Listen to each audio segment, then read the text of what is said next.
ఓం శాంతి. శరన్నవరాత్రుల్లో భాగంగా శివశక్తి స్వరూపిణి శ్రీ సరస్వతీదేవి అవతారం. ఈరోజు అమ్మ శ్రీ సరస్వతీ రూపంలో దర్శనమిస్తుంది. శ్రీ సరస్వతీదేవి అంటే చదువుల తల్లిగా ప్రసిద్ధి చెందింది. విద్యార్థులకు సరస్వతీదేవి అంటే ఎంతో ప్రీతి. బ్రహ్మ చైతన్య స్వరూపిణిగా సరస్వతీదేవిని పురాణాలు అభివర్ణించాయి. సరస్వతీదేవి శ్వేత పద్మ ఆసనధారి. పద్మం అంటేనే పవిత్రం, శ్వేత అంటే పరమ పవిత్రం అని అర్థం. పరమ పవిత్ర భావాలపై సరస్వతీదేవి విహరిస్తుంది. అజ్ఞానాన్ని పారద్రోలి జ్ఞానజ్యోతిని వెలిగించే జ్ఞానప్రదాయిని శ్రీ సరస్వతీదేవి. మరి విద్యాభ్యాసం ఆరంభ సమయంలో కూడా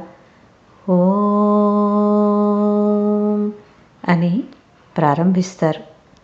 ఓం అనగా అహం అంటే నేను. మరి నేను ఎవరు? నేను అనగా ఒక చైతన్యాన్ని, శక్తి స్వరూపాన్ని. దీనినే ఆధ్యాత్మిక భాషలో ఆత్మజ్యోతి స్వరూపమని చెప్తారు. దీనిని బాగా అభ్యాసం చేయాలి. అందుకే ఓం అని పిల్లల చేత దిద్దిస్తారు. నేను శరీరాన్ని అనే అజ్ఞానాన్ని పారద్రోలి నేను ఒక దివ్య ఆత్మ చైతన్య శక్తిని అని అమర ఆత్మ జ్ఞానాన్ని ప్రసాదించే జ్ఞానదేవత శ్రీ సరస్వతి. మరి శ్రీ సరస్వతీదేవిని ధ్యానం చేద్దాం.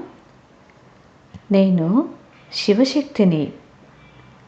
ఈ రోజంతా నేను రెండు కనుబొమల మధ్య మెరుస్తూ ఉండే ఆత్మస్వరూపాన్ని అని అభ్యాసం చేస్తూ దేహ భ్రాంతి రూపాలైన అసూయ, ఈర్ష్య, ద్వేషాలను తొలగించుకుని ఆనందం, శాంతి, మమత్వాలను ఆచరించి అందరినీ ఆనందింపచేస్తాను.